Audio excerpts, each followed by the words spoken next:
शेतकरी बंधूंनो, हे आहे शून्य मशागतीचं शेत. म्हणजे मागच्या रब्बी हंगामात या ठिकाणी हा हरभरा पेरलेला होता आणि हरभऱ्याची जी खुंट आहेत ती जशीच्या तशीच आहेत. या ठिकाणी बराचसा पार्ट हा कुजत आलाय आणि काही काही ठिकाणी तर दिसत पण नाहीये. म्हणजे या ठिकाणी आपण कोणतीही मशागत केली नाही आणि सरळ सोयाबीनची पेरणी केली. सोयाबीनच्या पेरणीचा सुद्धा व्हिडिओ आपल्याला शेअर केला होता.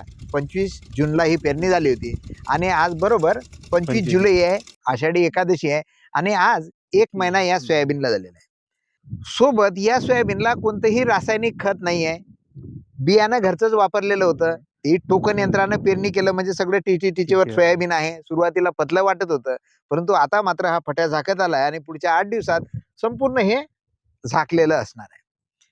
आता या शेतामध्ये शून्य मशागतीची शेती करत असताना आपण उन्हाळ्यामध्ये पण एक कार्यक्रम घेतला होता. पेरणीच्या वेळेचे पण व्हिडिओ शेअर केले होते. त्यानंतर सुद्धा एक व्हिडिओ शेअर केला होता. आता सुद्धा आपण 1 महिन्याचं पीक झालेलं असताना शेअर करतोय. आता इथून पुढे सुद्धा सोयाबीनचे आपण वेगवेगळ्या टप्प्यावरचे व्हिडिओ शेअर करणार आहे. कापणीच्या वेळेवरचा सुद्धा व्हिडिओ शेअर करणार आहे किंवा लोकांना आमंत्रित पण करणार आहे. हे वारंवार करण्यामागचं कारण असं आहे की सध्या आपल्याला पारंपरिक शेती परवडत नाहीये. नांगरणी वखरणीवरचा खर्च तर परवडत नाहीच नाही. रासायनिक खताचा खर्च परवडत नाहीये. पण इथं मात्र आपल्याला दिसेल की मग अशा पद्धतीने शेती करताना कोणती नांगरणी वखरणी नाही आहे, मशागत नाही आहे, रासायनिक खतावरचा खर्च नाही आहे आणि तरी पिकाची कंडिशन आपण बघू शकतोय. सोबत विनोद जसं नेहमी सांगतोय की या शेतामध्ये तुम्ही कापणीच्या वेळेस आले तर तुम्हाला दिसेल एकरी सोयाबीन 10 क्विंटल होतं. 10 क्विंटल आणि ज्या दिवशी कापणी होते तर त्याच्या दुसऱ्याच दिवशी इथं हरभरा पेरणी सुद्धा सुरू होते. म्हणजे एका इकडे गंजी लागेल आणि दुसरीकडे जर त्या जमिनीमध्ये ओल असेल तर आपण हरभरा पेरतोय किंवा स्प्रिंकलर मारून नसेल स्प्रिंकलर मारणार आणि लगेच हरभरा पेरणार. पण तरी कोणती मशागत नाही करणार नाहीये आपण. हे करताना याच्यामध्ये काही बारकावे आहेत. म्हणजे पेरणी करताना आपल्याला वेळेवर पेरणी करणं आहे. तर या शून्य मशागतीने जेव्हा पेरणी करतो आपण तर लवकर पेरणी होते. कारण इतर शेतकऱ्यांना वेळ लागतो सगळं मशागत हे ते करत असताना. इथं मात्र थोडा पेरणी योग्य पाऊस झाला की लगेच आपण टोकन यंत्रानं पेरणी करतोय जसं आपल्याला दाखवलेलं होतं. त्याच्यानंतर मात्र सर्वात महत्वाचं आहे पेरणी झाल्या उगवणपूर्व तणनाशकाची फवारणी करणं. आणि ती जर व्यवस्थित झाली जशी या शेतामध्ये झाली तर आपल्याला दिसेल की 40 दिवस त्या शेतामध्ये तण उगवत नाही. जे आज आपण इथं पाहतोय महिनाभराचं पीक आहे आणि तण मात्र फारसे या जमिनीमध्ये नाही आहे. आणि आता 8 एक दिवसानं फट्या झाकतोय आणि यानंतर मग तण आलं तर ते तण सोयाबीन काही त्याला वाढू देत नाही. त्यामुळे त्या तणाचा काही आपल्याला त्रास पण नाहीये. आणि मग डायरेक्टच आपण आता सोंगणीला येणार आहे किंवा त्याआधी आपल्याला याच्यावर जर काही किडी आल्या तर आपण फवारणी पण घेणार आहे. परंतु सध्या असं दिसतंय की या सोयाबीनवर कोणतीही कीड नाही आहे आणि त्यामुळे इथं फवारणी करायची पण आवश्यकता नाही आहे. आपल्याला सुद्धा आपल्या शेतामध्ये बघायचं आहे की खरोखर माझ्या शेतात कोणती कीड आली आणि त्या किडीनुसार आपल्याला फवारणी करायची. अन्यथा काही लोक 2-3 फवारण्या करायला लागते म्हणूनही मला माझ्या शेतात फवारणी करायची, तर असं आपल्याला करायचं नाहीये. यामध्ये सर्वात महत्वाचं राहते विनोद की एक गर्डल बिटलचा अटॅक राहतो जो सुरुवातीच्या टप्प्यात आला नाही पाहिजे. आता इथं मात्र तो 21व्या दिवसापासूनच आपल्याला जनरली पाहायला भेटतो, परंतु इथं मात्र तो दिसत नाहीये. त्यानंतर सर्वात महत्वाचं राहते की फुलाची अवस्था. फुलाच्या अवस्थेमध्ये मात्र आपल्याला बारकाईनं पाहणं आवश्यक राहते. कारण त्यावेळेस वरून काही दिसत नाहीये. ती जी अळी राहते हेलिओसिस अळी येते तर ती फुलाला डंक मारते आणि फुलं आपले खाली पडतात. परंतु ती काही सर्वांच्या शेतात येते असं नाहीये. काही शेतात येते, काही शेतात अटॅक कमी राहतो. तर आपल्याला आपल्या शेताची निरीक्षणं घ्यायची आणि त्याप्रमाणे आपण फवारणी पण करू शकतो. असं आता भाऊंनी सांगितलं की मशागती सुरुवातीला सांगितलं तर मी फेब्रुवारी महिन्यामध्ये आमचा हरभरा निघते त्या दिवसपासून तर जूनपर्यंत शेतात येतच नाही. म्हणजे येऊन काही नसतेच. कारण सध्या काळ्या राहते, आपण कोणती काळी कचरायचं नाही, कोणतं नागरत नाही, कोणतं वखरत नाही, कोणतं रोटर नाही, काही करत नाही. रखवाली त्यामुळे रखवाली नाही किंवा आवश्यकता याचं काही कामच नाही. डायरेक्ट जूनमध्ये ज्यावेळेस पाऊस पडतो आणि सुरुवातीचाच पाऊस 1 किंवा 2 पाऊस झाला तर आपलं पेरणी योग्य होते. कारण आपलं कोणती मशागत नसल्यामुळे लवकर जमिनीत हितभर ओल जाते, आपली पेरणी योग्य होते. जे बाकीचे शेतकरी करतात नागरणी वगैरे रोटर त्यांना तरी 3-4 पाणी पाहिजे, तेव्हा कुठे त्याची खोल ओल जाते. आपलं तसं नाही, आपलं 1-2 पाणी पडले की आपलं पेरणी लगेच पेरणी योग्य पाऊस पण होते. आणि आपलं लगेच जसं आम्ही पती पत्नी दोघं जण आम्ही 2 टोकन यंत्रानं एका दिवशी आम्ही 3 एकर तरी पेरतो. म्हणजे दोघं जण 1.5 एकर. बरोबर. आपण रोजानं जर घेतलं तर रोजदार एकर पेरेल, पण आम्ही घरगुती असल्यामुळे 3 एकर पेरतो. जशी मी आता 11 एकर शेती वाहतो, मी 4 दिवसात माझी शेती संपूर्ण पेरतो. त्याला कोणतं माझं रासायनिक अजिबात वापरत नाही मी. बियाणं शक्यतोवर घरचं, आवश्यकता वाटली एखादी बाजारात नवीन बॅग निघाली तर एखादी आणायची, ती पुढच्या वर्षी आपल्याला बियाण्यासाठी चांगली वाटली तर चांगली वाटली तर ते वापरायची. बरोबर आहे. आणि रासायनिक वापरत नाही, बियाणं घरचं, स्वतः पेरणं असल्यामुळे ते खर्च नाही. हा. इथं फक्त एक तणनाशक बरोबर जे उगवणपूर्व मी आणलं तेवढाच एक खर्च आहे माझा, आणि मारतो मी स्वतः मारतो. बरोबर. म्हणजे आजपर्यंत असं म्हणा की या शेताला फक्त एक तणनाशकचा खर्च आहे बाजारात, याच्यापेक्षा कोणताच खर्च नाही. म्हणजे आपण म्हणतोय की शेतकरी म्हटल्यानंतर आता तू शेती म्हणून काम करतं, तर तुला असं वाटतं की पूर्ण वेळ काम उपलब्ध आहे या शेतीत? नाहीच आहे. आता शेतात येतो आम्ही दोघं, करावं काय काहीच दिसत नाही. हा. मग कुठं काही दिसलं असं चालले थोडंफार 1-1.5 घंटा केले, वावरात डबा आणणे, हा. जेवण करणे, 1-2 तास काम करणे आणि घरी जाणे. बरोबर आहे. म्हणजे आपल्याला दिसे की आपण जर शेती करत असेल तर शेतीला वेळ द्यावा लागतो, परंतु तेवढा फार वेळ द्यायचं काम नाही नाही. बस एक सीझन पुरतं जे आपला पेरणीचा Right. टाइम आहे तिथंच जर आपण काळजीपूर्वक आणि मेहनतीनं जर ते 3-4 दिवस केले, हा. नंतर आपल्याला काहीच नाही. मग बरोबर फक्त आहे. तेवढंच एक 4 दिवस आपल्याला मेहनत आता मध्ये 1-2 फवारणी झाली तर झाली त्याप्रमाणे, हा. आणि नंतर डायरेक्ट मग सोंगणीच्या वेळेस. सोंगणीच्या वेळेस सोंगणी कशी करताय? म्हणजे बाहेर मजूर नाही, सांगताय मजूर का? मी आजपर्यंत बाहेरचं सांगितलंच नाही. हे गावातलाच मजूर राहते, जे आळीपाळीनं सावडीनं म्हणतो, हा.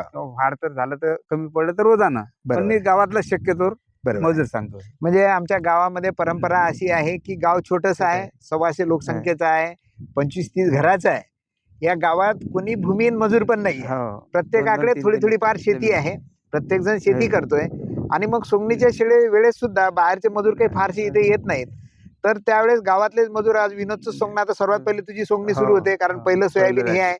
मग ते मजूर यांच्या शेतामध्ये कामाला येत आहेत, आणि जेव्हा हे सोंगणं होऊन जाते आम्ही तर मग तिकडे जातो. विनोद दुसऱ्याच्या हा. शेतामध्ये कामाला जातो. असे म्हणजे सावळ लावतायत किंवा ज्याला आपण हा. इर्जिक म्हणू, अशा पद्धतीनं या गावामध्ये सोंगण्याचं हा. पण काम होतं. आणि त्यामुळे आणि कमी खर्चात एकदम. तो कमी खर्चात होतो, आणि तो विशेषतः तो पण पैसा गावाच्या बाहेर जात नाही. हो. म्हणजे एखादा मजूर सांगितला जातो, या त्याची सावळ फेडल्या जाते, म्हणजे तो तुझ्या शेतात आला तर तो, म्हणजे तो पण पैसा गावामध्ये जातो. आणि त्यामुळे आपल्याला दिसते की मग ही शेती परवडते. अन्यथा आपण जर प्रत्येक गोष्ट मी शेतातली मजुरी पण मी दुसऱ्याला सांगेल, मी सगळ्याच गोष्टी बाहेर करेल, बियाणं पण बाहेरून आणणार किंवा रासायनिक खत पण बाहेरून आणणार, असं करतो म्हटलं तर आपल्याला शेती परवडणार नाहीये.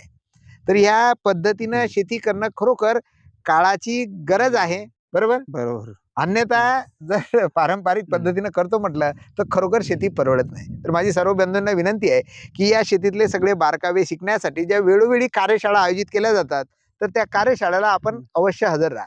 ज्या कार्यशाळा कधी राहतात त्याच्या डेट सुद्धा मी युट्यूबवर डिक्लेअर करत असतो. आपण जर या चॅनलला सबस्क्राईब केलं ना तर अवश्य सबस्क्राईब करा, म्हणजे नवनवीन व्हिडिओ आपल्यापर्यंत येतील. कुठं कार्यशाळा नेमकी आहे हे आपल्याला कळेल.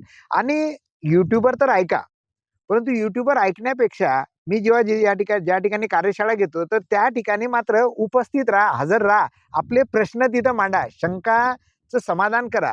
आणि मग एकदा जर तुम्हाला ते कळालं तर तुमचा विश्वास त्यावर पटेल.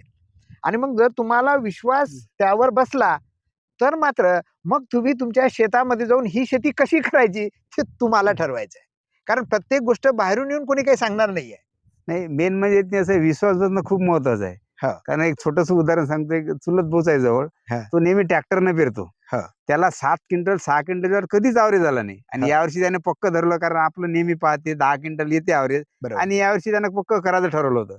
पण शेवटच्या क्षणी त्याच्या वडिलाचा विरोध झाला हा. की कारण बाकीचे शेत पाहत होते की रोटर मारून एकदम चांगले वाटत होते, टकाटक. बरोबर. आणि बरोबर. हे शेती आपली घाणेरडी दिसत होती. बरोबर. त्याच्यासोबत त्याची होती. मग तर नाही पडलं द्यायचं. दिवशी भांडण झालं आणि दुसऱ्या दिवशी त्यानं सगळी बरोबर. मशागत केली. म्हणजे याचा अर्थ की येस, म्हणजे विश्वास बसणं महत्वाचं. आणि तुमचा जर त्यावर पूर्ण विश्वास बसला कुटुंबाचा झाला पाहिजे. तर तुम्ही त्या कुटुंबाला समजून सांगू शकता शकता. आणि कुटुंबाचा विश्वास घेऊ शकता. हा. तुमचा जर डामडोल विश्वास असेल तर मग नाही तुम्ही जमत हे नाही. सोडू शकता.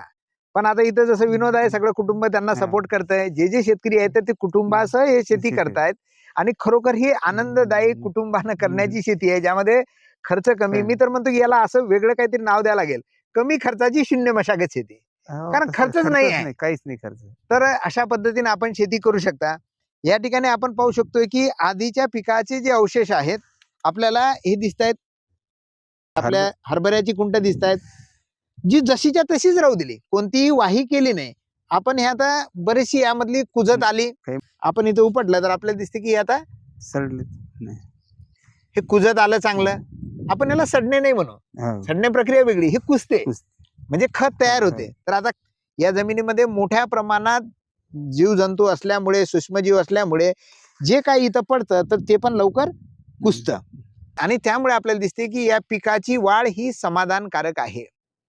आणखीन एक गोष्ट इथं सांगू इच्छितोय की हे जे सोयाबीन आहे, तर हे काय करतं, प्रकाश संश्लेषणाद्वारे जे काही इथं अन्नद्रव्य तयार करतं ना विनोद, यातला काही भाग हे जमिनीमध्ये सोडत आहे. आणि जमिनीमध्ये यासाठी की त्याच्या आजूबाजूला जीवाणू तयार व्हावे. म्हणजे सोयाबीनच्या मुळावर तर आपल्याला गाठी दिसतात. त्या गाठी म्हणजे काय? रायझोबियमची जीवाणू. म्हणजे जीवाणू या सोयाबीनचा भाग नाही आहे त्या गाठी. त्या जीवाणूंच्या गाठी आहे, रायझोबियमच्या गाठी आहे. त्याला अन्नद्रव्य पुरवण्याचं काम करतं. रायझोबियमच्या गाठी आपल्याला दिसतात, पण त्या व्यतिरिक्त अनेक प्रकारचे सूक्ष्मजीव असतात जे मुळाच्या आजूबाजूला राहतात. तर त्यांना हे झाड अन्न पुरवते.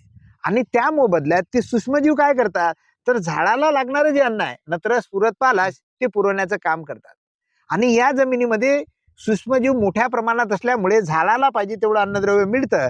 आणि मग आपण कोणतंही रासायनिक खत न देता हे सोयाबीन चांगलं राहतं. उलट आपल्याला दिसेल की आपण जर प्रयोग करून बघितला, ज्या ठिकाणी रासायनिक खत दिलं त्या ठिकाणी जे गाठी तयार व्हायच्या आहेत त्या लवकर तयार होत नाहीये. परंतु जिथं खत नाही दिलं तिथं मात्र त्या लवकर तयार होतात. ही एक निसर्गाची किमया आहे. आणि अशा प्रकारे आपण निसर्गाला जर निसर्गाचं काम करू दिलं तर मात्र आपल्याला कमी खर्चात अशा प्रकारे शून्य मशागत शेती करणं शक्य आहे.